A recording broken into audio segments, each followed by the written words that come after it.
we have Kenyir and another new one. And in Kedah, we have Ulu Muda. In Penang, we have Teluk Air Tawar, and so on and so on. And Buti, congratulations, you activate this, your team in Sungai Timun, where we want to save the crocodile there as a unit. People say, why you want to save crocodile? I said, crocodile play roles in the ecosystem to balance up the ecosystem of Sungai Timun. So to make sure the Sungai Timun keep clean and less surface erosion to go to Sungai Timun. So we have to highlight. And coincide with our talk today on Tapir, I think we need to look at Kinabalu also in Negeri Sembilan, where they're going to have or to develop as another place for tapir next to Sungai Dusun, where we have in Selangor now. I'm proposing in Ulu Muda also should be one of the tapir place. So if we have few places, then we can save tapir.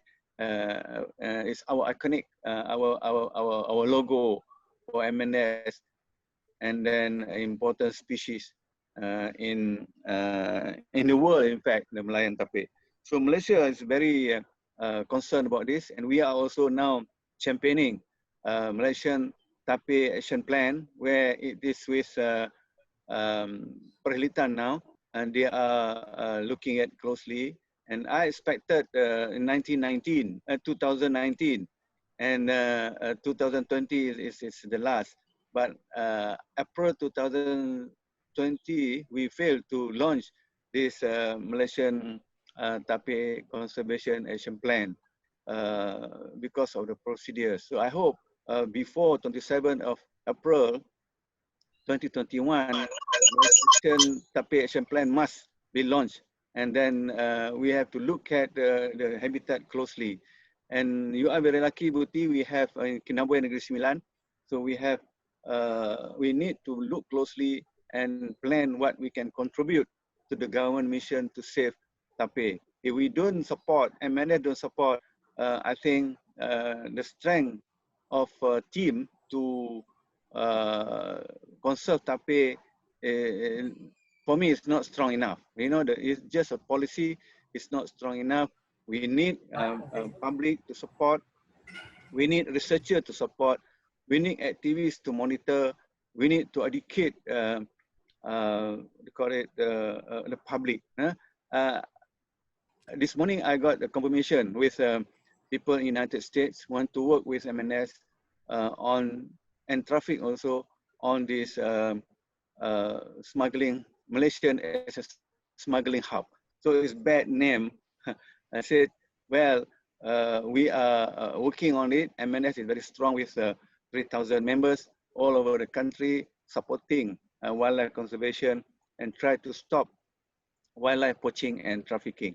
So they are interested to work with us. I think maybe especially the young members should participate in this and can come and see me so that we can work together. So thank you very much, Buti. I can see the MNS Negeri Sembilan Melaka is moving, not just Sungai Timun, and I propose Kinabalu, but the interesting thing, Belinda, Linda, and the team, you are doing a small thing with children and the mother and the sisters. So this is early education. That's where MNS play roles in educating generation for conservation, right? So I think what you have done is a very good move, and I know you get good support from the local leaders, and this is where we can tell to people MNS is play important roles in educating public and then linkage with leaders and conserve wildlife and nature in general. Okay, thank you very much. Assalamualaikum. I will leave after this, and I hope the meeting will go very well. And Boon, work hard for your tapir and get support from others. So we need more people expert in tapir. Thank you. Assalamualaikum. Salam.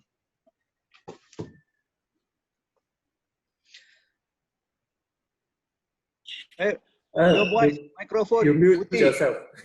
Your microphone. Unmute. Yeah. Okay, sorry. Thank you very much, Prof, for this short talk, but straight to the point. Yes, we need a lot of work in tapir conservation and also the Sungai Timun, the Sungai Lingi River as well. We are working on, we're starting on that project.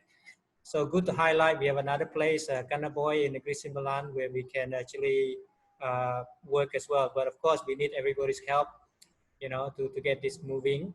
And so let us, thank you, Prof, again. So yeah, we'll see you another time, all right?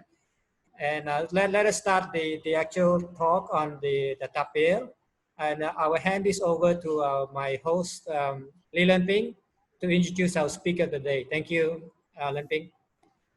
Hi, good morning, everybody. Welcome to the talk. Today's talk's topic is Black and White, Facts and Myths about Malayan Tapir. So it's by Mr. Habibun Najar from MNS. He's our current conservation officer. He graduated in UITM. Has a degree in park and amenity management, and he had his Master of Ecology from UPM, and he joined MNS in 2012 as a program officer at the EEC EcoCare Terengganu Environment Education Center. So he has become the MNS Conservation Officer since 2018.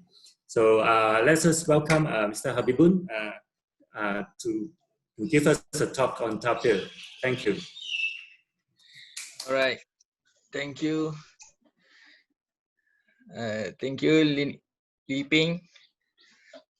So first of all, hi everyone. My name is Habibun Najar. I'm from Taiping. So right now I'm in Taiping. I'm going back home. And so today I would like to share a little bit what interesting about the tapir. And for your information also, currently I'm doing my master, and then Prof Ahmad is my supervisor. So I'm quite shocked that Prof is here. So Prof, if anything to add, help me. All right. So we will continue.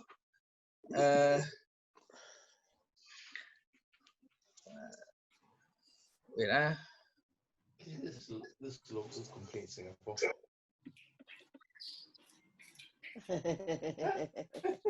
Full of vomit.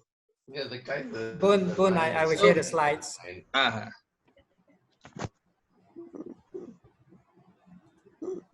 It's a funny one. So you want to use that? No, it's used by somebody else. I just think it's funny. Okay. All right. All right. Okay. So facts and myths about Malayan Tapir. So basically, I think everybody know what is tapir. Especially the Malayan tapir lah, the only tapir that exists in Asia. I don't know how to make it that. You want to come here? Yeah. Yeah, go ahead. Okay. So so next, so our topic today will be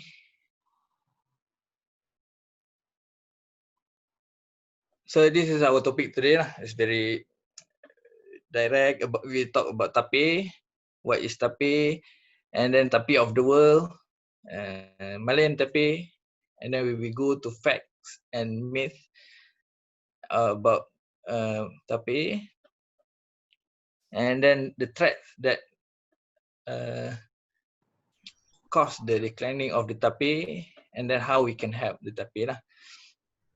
So next, so first we need to know the tapir first.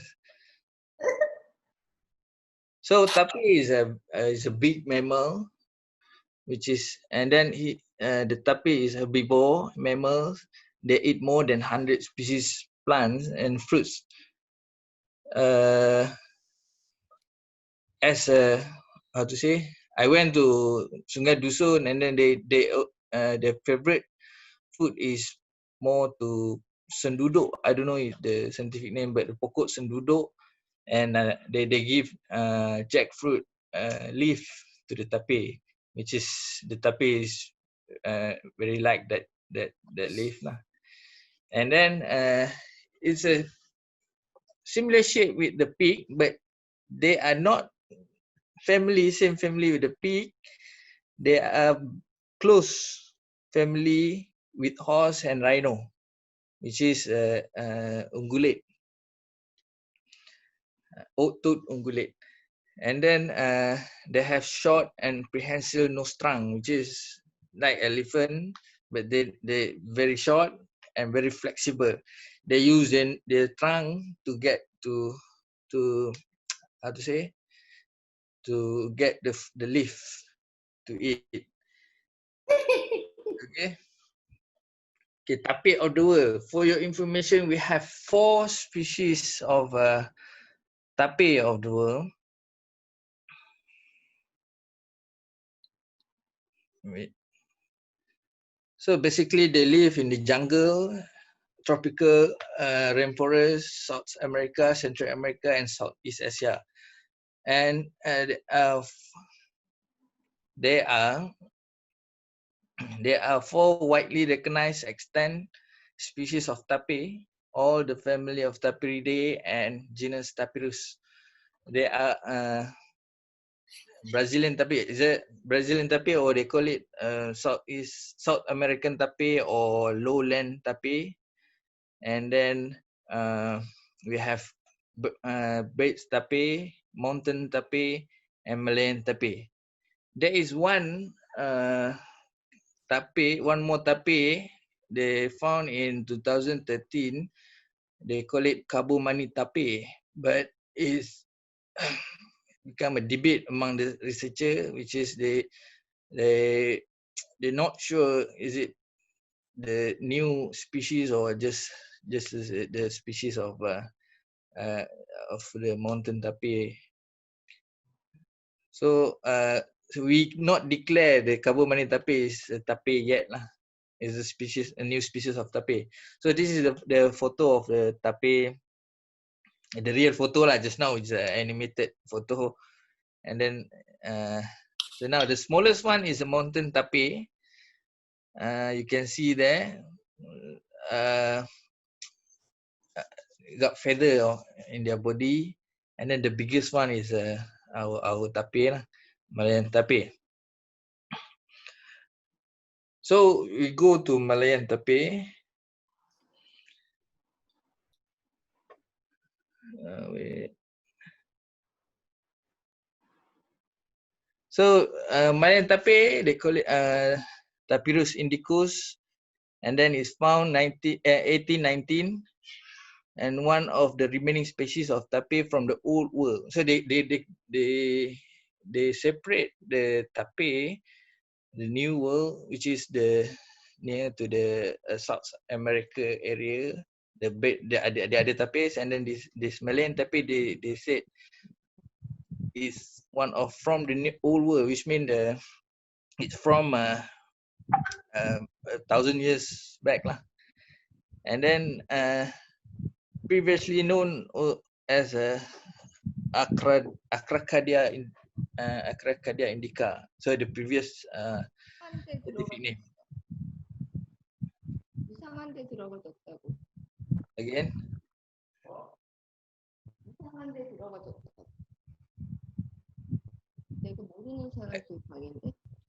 I'm not sure. Is there any question? I can't hear clear, very clear.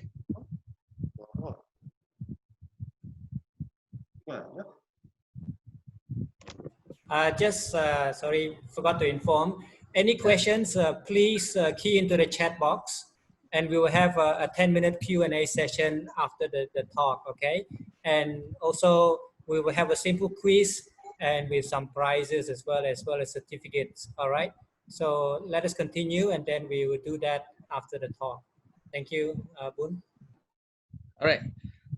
So Malayan Tapir in Malay they call it Tapir. We call it Tapir, and then there's another name for Malayan Tapir, which is Tanuk, Cipan, and Badak Tampung. Or in Indonesia they have one more. They call it Badak Murai, which is the color is same like magpie robin. So previous slide. I'm not finished yet. Okay. So Malayan tapir is the only tapir that have two color, the most colorful tapir that we have lah. And then is totally protected under the Wildlife Act 2010.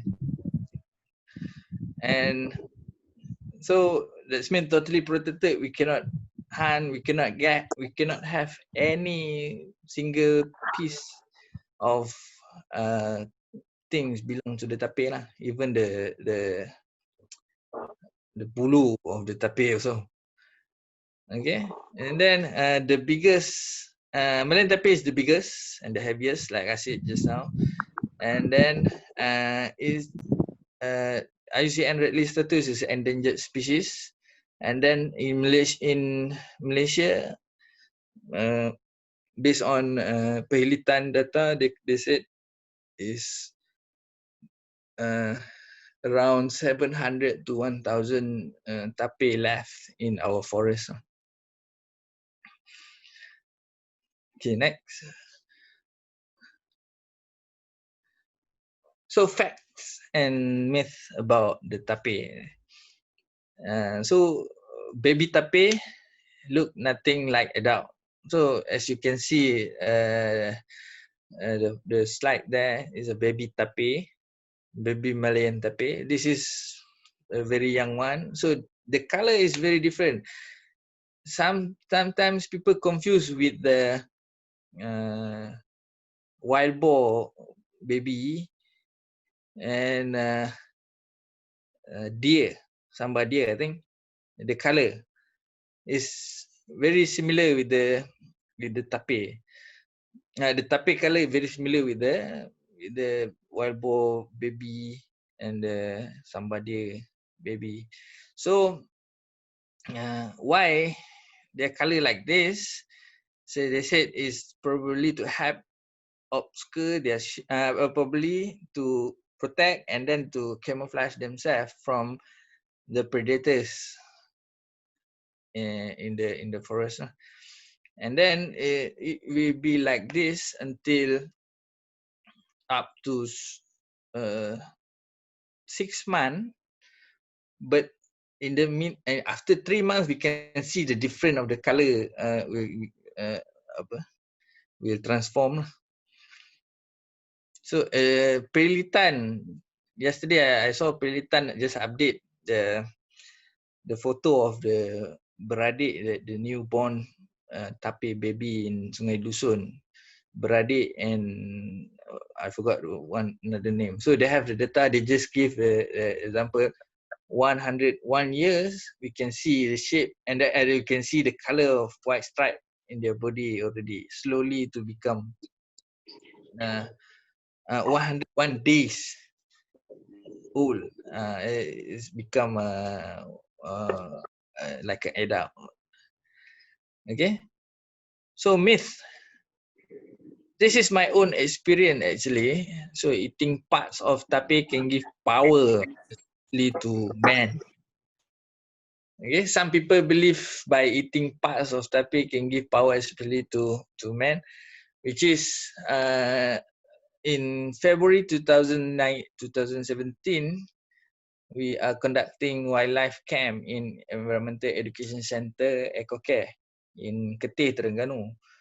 And early morning we got the report that one tapir die due to road kill just in front of our entrance of Environmental Education Center. But so the Perhilitan said the accidents occur at night, around 11 or 12 o'clock at night. But in the morning, how to say, the nose, the tongue, and the tail of the tapir has gone. And then I met some old people there. They said people take that to make a medicine for men to get power.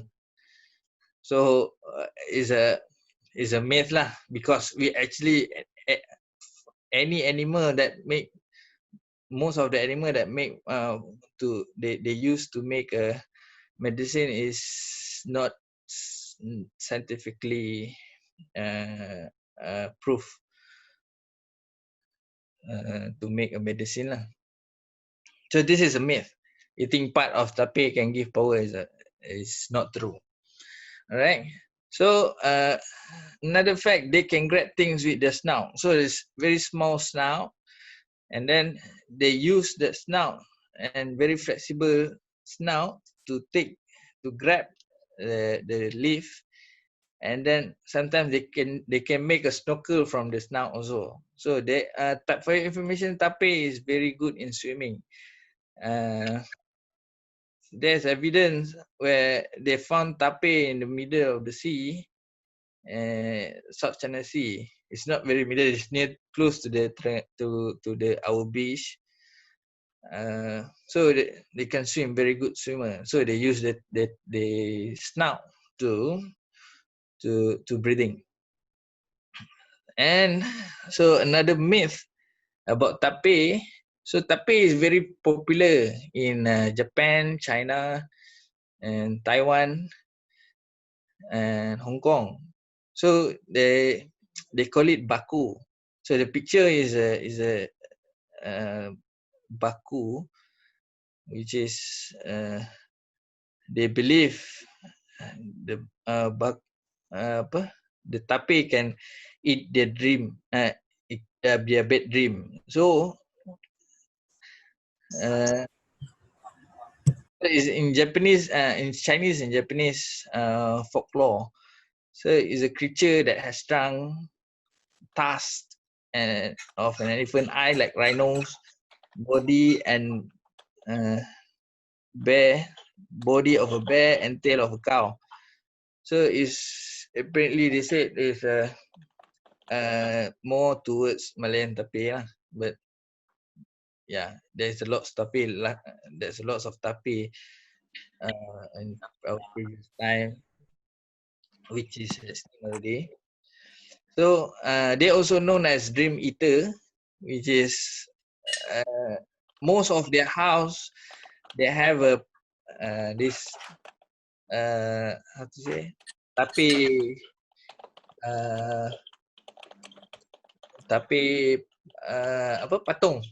patung tapir. They put in their bed, and then they will summon and calling baku, please eat my nightmare, so that they don't have any bad dream at that night lah. So that is a myth that they make to make their children to sleep well. And then they love tapir also. In Taiwan, they produce lots of merchandise that inspired by the tapir, especially the Malayan tapir. Okay. Next. So this is another name of the baku. The baku. So in Mandarin they call it, I don't know how to pronounce it. Please help me later. So it's Mandarin they call it Mo, Cantonese, and Korean. So just now the photo is illustrated by the Katsushika. And then another one is white one is Charles in 1824, which is he been to Japan, and then there's a lot of story about the tapir, and then he draw this this creature lah. It's not you can see and then you can describe lah, but they say it's tapir lah. Okay. Next. Okay. Another fun fact. This is a fact lah because it's appear in TV. So they use tapir and then guess the name of the Pokemon. Okay, so the Tapir is in a Pokemon movie, which is they have two character in Pokemon, which is next. It's Drowsy and Mushana. So if you remember, I remember because Pokemon is in my age, which is very famous one. So Drowsy, their power is to hypnotize their opponent and then make them sleep. And then same goes Mushana also. The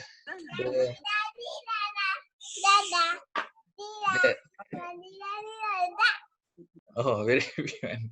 So the smoke from the head of Mushana will come out and then give a how to say, show the dream of the person lah. So and then they can control the dream of their opponent. Okay, this is a one can play Uti. This is a call made by the Tapir. If you never heard before, let's listen.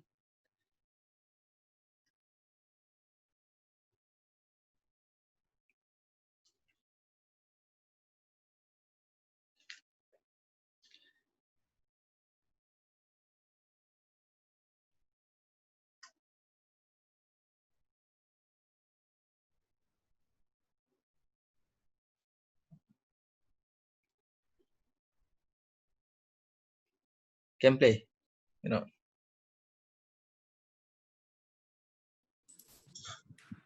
Yeah, it's not playing. Or just, I think. Yeah, hold on. I have to share share audio, share computer sound. Okay, wait. One more time.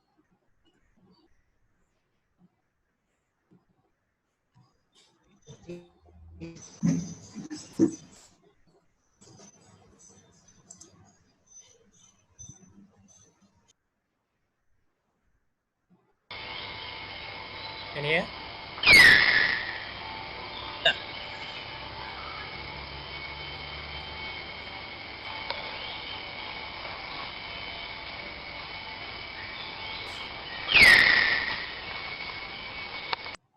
Okay, you all heard that? Yes. Sound like Yes. like a bird call, yeah.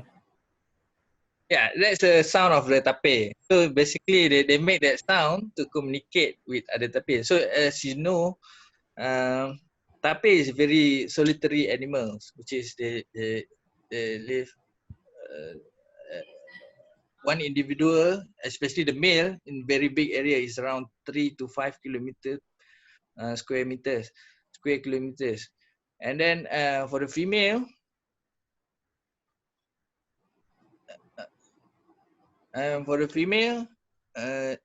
so they usually with their babies until up to 2 years old to 3 years old lah.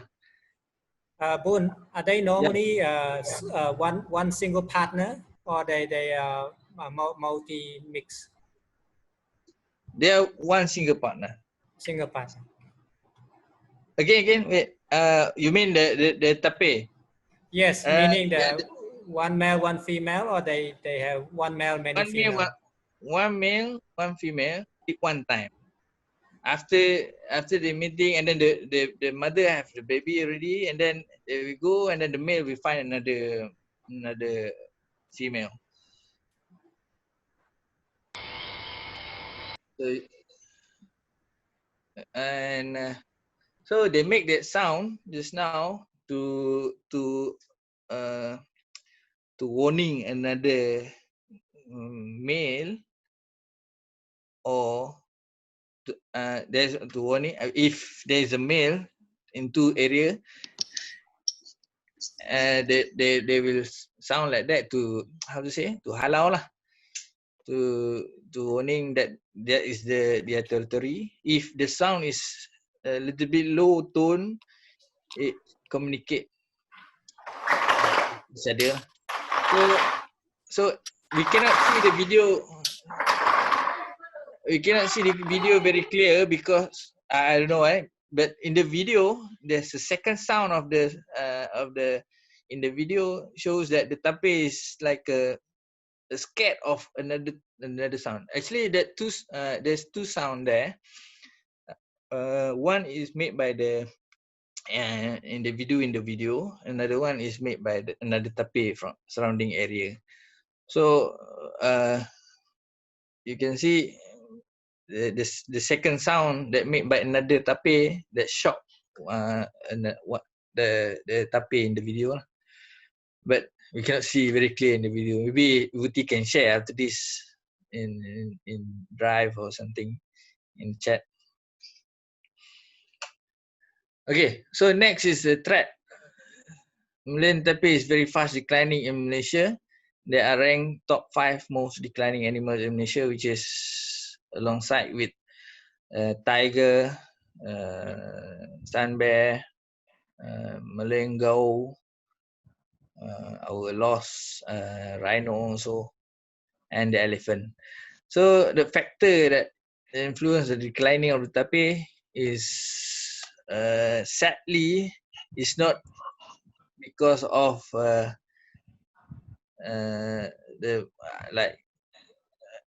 is just a victim of wildlife snare, which is most of the snare in the wild, they want to catch tiger or another animal. But tapir is a mangsa keadaan, which is the victim of the wildlife snare in the forest. The second one is roadkill. Last in 2017, tapir died for about 26 individual, if not mistaken. More than that, almost more, around more, almost 100 lah. It's very a lot, and then it's I don't know. It's very sad thing because tapir they need a very big area, but the forest fragmentation make them kill in the road lah. And then habitat loss, again, this is for most of the wildlife in Malaysia. We have lost so many habitat, and then forest fragmentation, the root development across the forest, and now we see ECRL, is it ECRL, East Coast Railway Transit, go to Kelantan. So they cross lots of wildlife area. So we need to see and then to check the work lah, especially when we cross to the importance area. Okay, so this is the data that I take from the STAR. Is from Pelitan, which is roadkill happened this year. It's from January to April data. In 2000, since 2013 until 2000, the comparison lah. You can see the graph, comparison January to April, from 2013 to 2020, which is we can see 2017 is 26 Malayan Tapir has killed within 4 months, January to April. So, and this year is 2020 is 12 Malayan Tapir has killed due to roadkill within 4 months only. So, how to say? 4 months, 12, which means 3 tapir die in a month. Is it? Mathematically, yes. So, what happened to the tapir? Why they go out from the forest is still in study. We have a few people that do some studies about this, and then most of it, as we can say, is forest fragmentation and then forest loss. They don't have food because tapirs, they like to walk, to mingle around, not very deep in the forest, the side of the forest, because of especially the secondary forest, because of the tree is small. They are not tall animal. They cannot get a very big trees in the big forest. So they just walk on side of forest to get food. So because of that, maybe they cross the road lah. How we can help the tapir? First of all, protect their habitat lah. So this is a main, I always repeat, this is a main problem for every wildlife that we have in Malaysia, in the world. So stop and check back the development, and then no more new land reclaim in the forest, wildlife area, forest area, because that is their habitat. Okay, and then report illegal activities. Just now Prof Ahmad said, we have collaborate with traffic and US punya agencies to do on illegal trafficking in Malaysia, which is, as you all know, Malaysia is very big hub for wildlife trafficking, and slow down at wildlife crossing signage. So most of the roadkill just now, you see, when you see the data is happen just close to the roadkill tapir crossing, wildlife crossing signage, 100 kilometers, 200 kilometers from the signage. So it means all the signage that Pelitan put there is based on the data, which is they study the crossing area. But then it happened because of accident happen, but we can prevent at least when we slow down at the signage, wildlife crossing signage, which is when we slow, we can act better lah. And plant trees.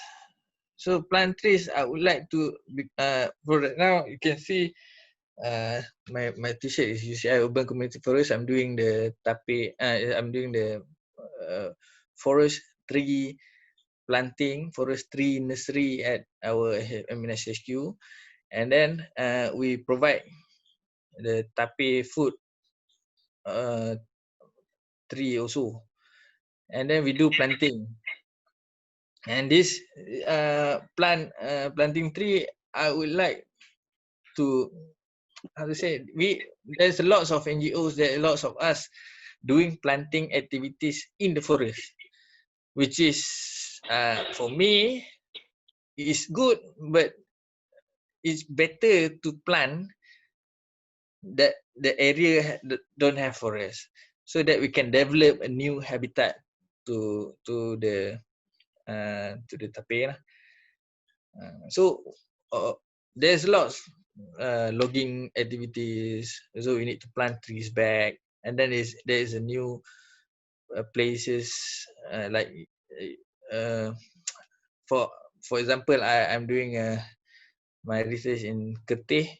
So there's a land, government land, but they didn't do anything yet. But soon will be Israel. We cross that area. But then the tapir is there. So as we do planting at the area, which is a secondary forest, a small patch area, so that we can develop the food for the tapir and then the habitat lah before the Israel will come in, and then I don't know, next move what we can do at that area. Okay. So and then volunteering involved in awareness campaign and education, which is we do awareness. Just now, Prof. Ahmad said Pelitan will launch a MedCap Malayan Tapir Conservation Action Plan, which is supposed to be this year April, but postponed. And then we expect to be next year lah. So MNS involved in that plan, and especially in SEPA. So we have this phase. We have some of a awareness campaign. For the moment, is online lah. Campaign that to protect the tapir, and then we have around 20, if I'm not mistaken, tapir in Sungai Dusun that we need to feed them, and then the Pelitan need money, and then from MNS also we do programs. HQ we have we collect donation and then to give food to Sungai Dusun tapir lah. So you can be part of to do the volunteering work with us. Just contact MNSHQ and then we can we can do some work lah. So next is just now donation to organization. So for the moment, very specific on tapir is MNS is doing directly on tapir conservation. Others is like WWF also have like wildlife studies alongside the tigers and gao yang belum. So but involved in the plan is MNS. So you can donate. Others is be a member. If not a member of MNS, and I can be a member of MNS. Priority for volunteering with us is members lah. Again, plant trees. We need seed. After this, I will go to Ulu Muda to collect the seed of in merbau seed in Ulu Muda. So we do seed planting in our office HQ. Anybody can come for volunteer. Just contact, and then volunteering for conservation. We have several. So right now we have one tapir trail in Kerteh, Terengganu, which is I developed last 3 years, and then we still go there and then collecting some data. I went there last week.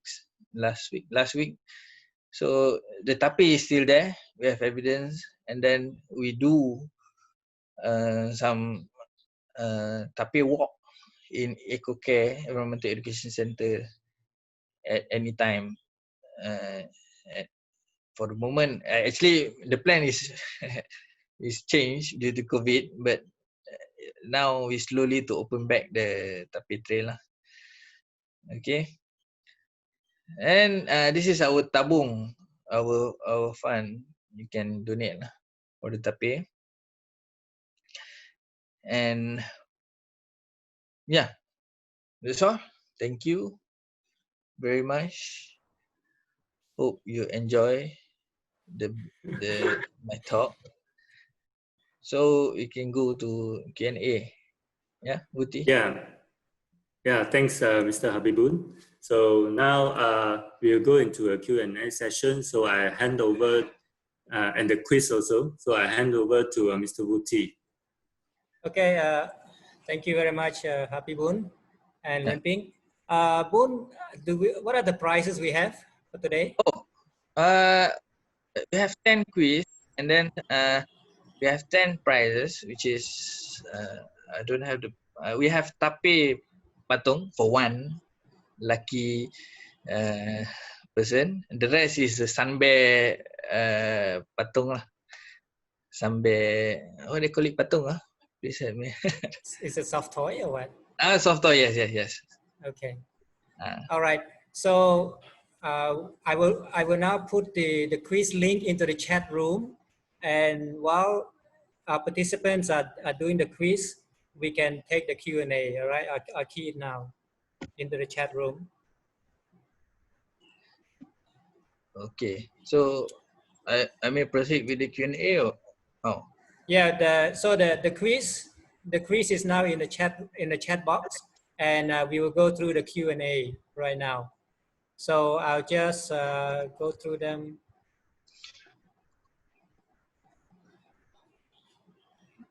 What kind of trees or fruit trees or trees do they feed on?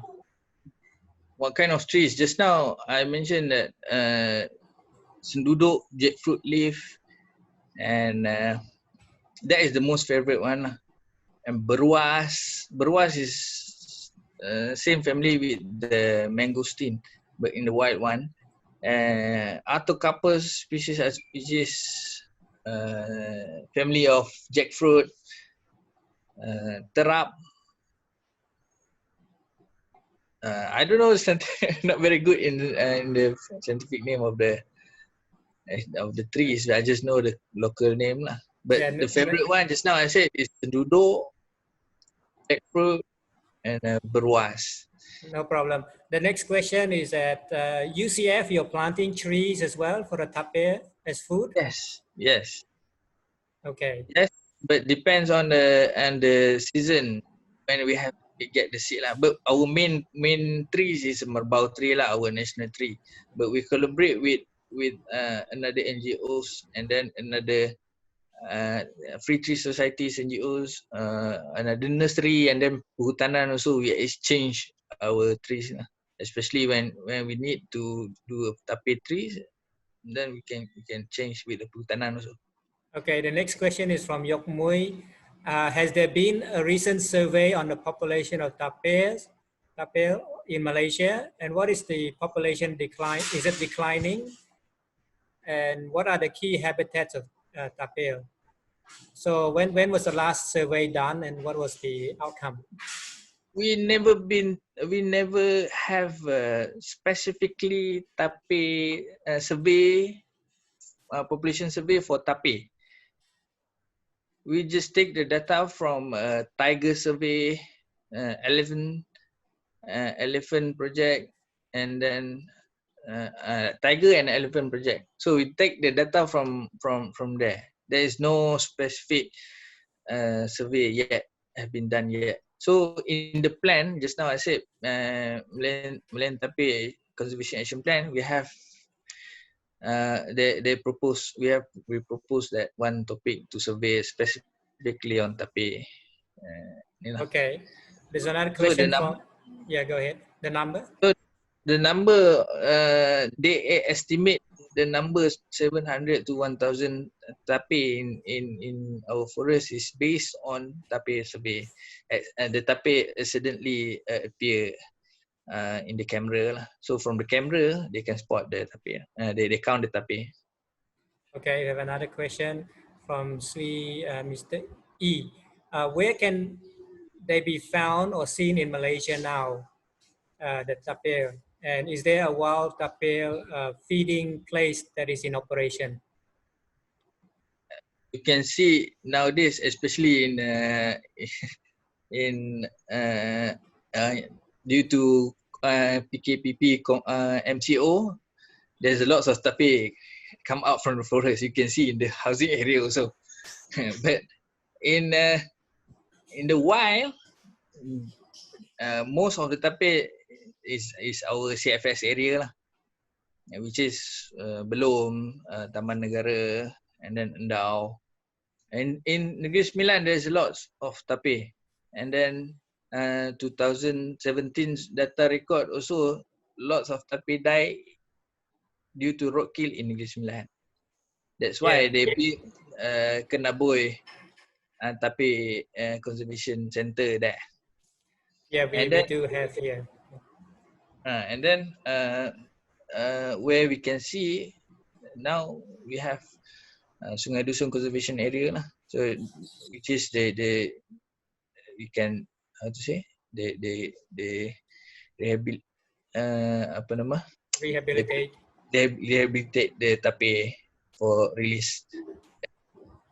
Okay. They answer the question. Yes, another question. Is there any human-wildlife conflict between tapir and human? And what are the actions that have been taken? From my experience, last 2 years, last 3 years, 2017, it happened in Paka, Terengganu, Paka, which is they found tapir in the rubber plantation. But sadly, the tapir is almost die. I think because I just get the video, and then they said because of they put poison in the rubber plantation area, because tapir like to eat young rubber tree. Okay. And then so that is a conflict happen. And then other conflict is tapir crossing the road lah, and then cause the accidents. A lot happen. Okay. Just now we heard the call from the tapir, right? Was it on the camera trap, or how did you record that, or where did the source came from? In the YouTube, you can YouTube the sound. Okay. So actually is in the rehabilitation center, Sungai Dusun. Some video also they taken in the zoo also, so they make that sound. Right. It's very rare, very not easy to see in the wild. Yes, in Negeri Sembilan, the Gunung Angsi, we have people. Is a regular place for hikers, very common. There are some. I think a few years ago, some of the hikers sent me the video of the tapir. Because in the early morning along the tracks, they found a tapir that they actually recorded that and sent to me. I have that somewhere. So okay. Yeah, we can see them. Definitely can see them in Negeri Sembilan if you're lucky. Yeah. So I met tapir twice also in Terengganu, but never heard that they make the sound. But accidentally saw the tapir, so they just run away lah. Okay. How big are the broods? What's the meaning of broods? BROODS. This is from Mr. Alvin Go. Offspring per batch. Did you hear that, Habibun? No, not very clear. How many offspring per batch? How big is the, how many babies does the mother does the mother give birth to? One baby only. Rarely to see two babies for one mother. And how long does the baby stay with the mother? Up to 2 years. Wow. But in the wild, it can up to 1 year only. But this is data that they take from the centers and the zoo. So this is like elephants, is it? Yeah. And how long is the pregnancy period? 12 months. 12 months.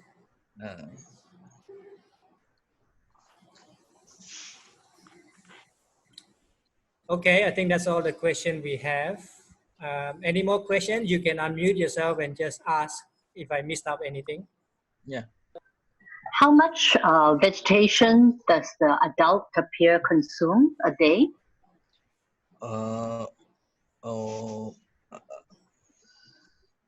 I'm sorry, I cannot. I don't have that. I'm very sorry, I don't have the answer. Okay. I missed somewhere. I read somewhere, but I can't remember exactly.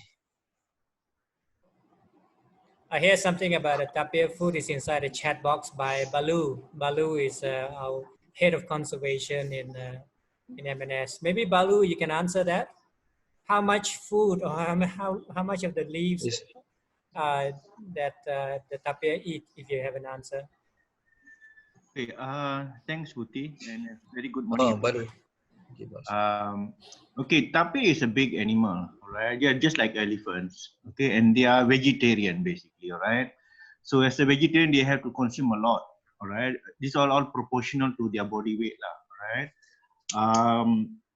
So I think from our engagement with the perilitan officers in Sungai Dusun, they actually consume a lot, right? So consume a lot, all right? You know, they actually get the jackfruit leaves, right? And then they will hang it upside down and for the tapir to consume them. So they say, you know, they have about 10 pens, all right? So their cost will go about per month lah, yeah, because they are buying from the supplier. So they about 5 to 10,000 ringgit per month. All right, so that's how much. Usually the supplier will send in pickup Hilux, yeah, or even smaller lorries also. So quite a lot also. Okay, thank you, Balu. Just a few more questions before we wrap up the session because due to time. If tapir was undergone ex-situ, that means you take them out of the forest, right? Do they can stay alive and go back to the forest? I got wait, I remember. So Mahathir from Pelitan told me last time most of the tapir that they bring to the Sungai Dusun and then rehabilitate them and then release back, most of them is not very good. It's not, how to say, it's not successful to live long in the forest, and most of them is die, and some of them also coming back to apa nama, to Sungai Dusun because they cannot survive, they cannot find their food in the wild, and then yeah, it's not. I remember Mahathir said it's not very good result lah when they Okay, release back to the forest. thank you. How large an area does a tapir need to roam and forage? Are they territorial? They have the territory? They are territorial up to 3 to 5 square kilometer Okay. area. What is the lifespan of a tapir and how many years will they live on average? 30 years old, 30 to 40. Okay, all right. Yeah. So that's the last of the question due to time constraint. Thank you, Boon. Now we'll go and look at the results of the quiz. This is live, so we're gonna give me a second to open up the results.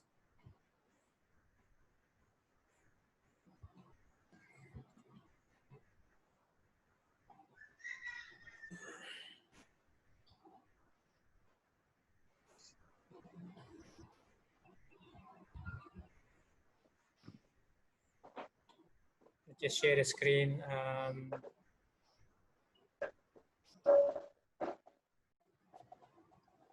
Oops, wrong one.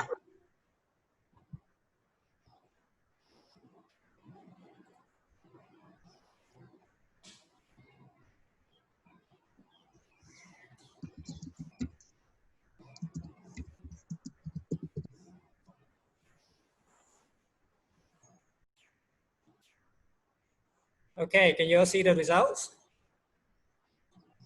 Oh. Can see, right?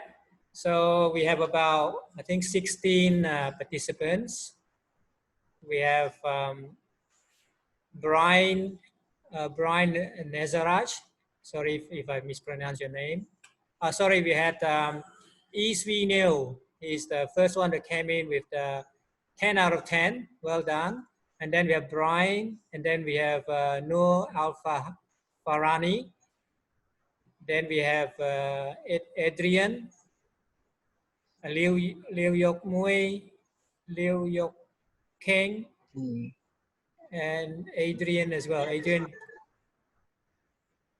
did twice, brother and sister. Okay, congratulations. So, and also Linda Ho as well, and Erica Lee. Okay, so these are the winners. Congratulations and thanks everybody for taking part. You should also be receiving your certificate soon. Those who managed 6 from 10. Okay, so you should get your certificates in the email. Thank you. So I'll let Len Ping wrap up, and thanks again, Boon. Yeah, thank you. Yes.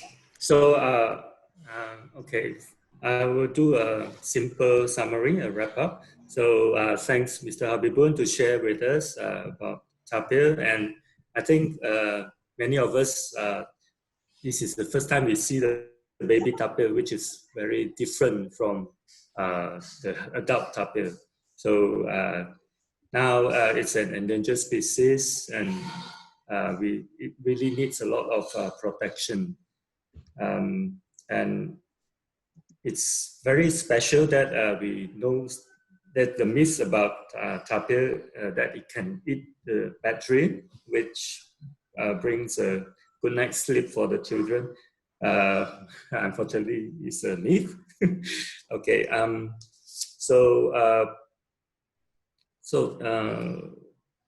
as we know, roadkill is one of the major the problem that faced by the tapirs. So we shall just drive slowly during when we see the sign of tapir at the roadside.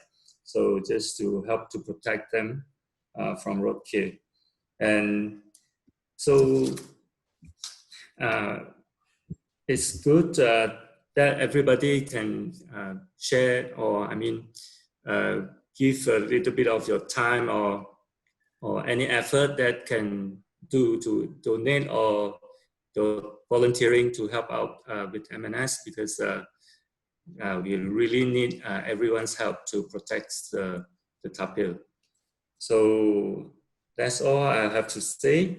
Thank you for Mr. Habibun to take your time to share with us about the tapir. And thanks everyone for joining. We will have our next talk in 2 weeks, which will be in the 1st of August. It's regarding it's on hornbill. The topic is hornbills. It will be 2 to 3 p.m. We will post out the event notice after we prepare. Okay. And so thank you everyone for joining us. The video also will be available in YouTube after this talk. And if you have friends or whoever missed this talk, they can view it from YouTube. Okay, thank you everybody for joining, and goodbye.